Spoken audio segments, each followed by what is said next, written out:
Xiva Elektroset buyum bozori 112-magazin, Shoxlabganni magazini azizlar, Qizilajalla tanıdığınızlar magazinni. Ajoyib koftalar bor. Ina o'zingiz bilgandin, yuqorida ko'rib turgan koftalarınız birinchi qator 130 ming so'mdan azizlar. Keyingi qator ham 150 dan, ina ish qator 150 ming so'mdan. Ina trenddagi koftalar Qizilajalla. Moshni giyinaman. Moshni koftalar neda bor deb o'tirgan qizlarga jo'natib qo'yinglar degan jalla bir-birlaringizga. Ishi Xiva Elektroset buyum bozori 112-magazinda ina 150 ming so'mdan shunday xo'shro'y koftalar bor. Yubkalar ham bor, buyuklar ham bor azizlar.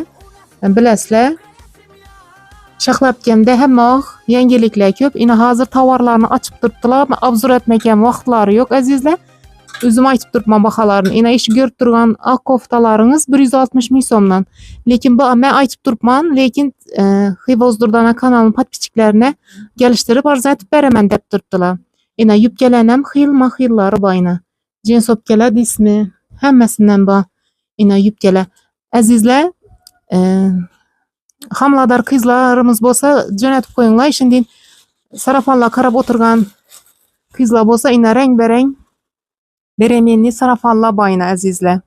Razmerlari bor, bo'ylari uzungina. Baholari har xil. Gelib ko'rib, xohlab olaverasizlar. Arzatib beradilar boshqalarga qaragandan.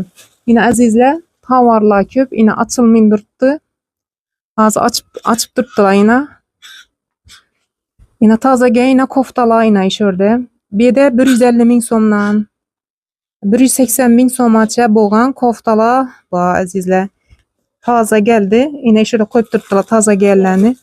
Birin-birin ko'rsatish imkoniyati yo'q. Kelaverasizlar, o'zingiz ko'rib saylab olaverasizlar.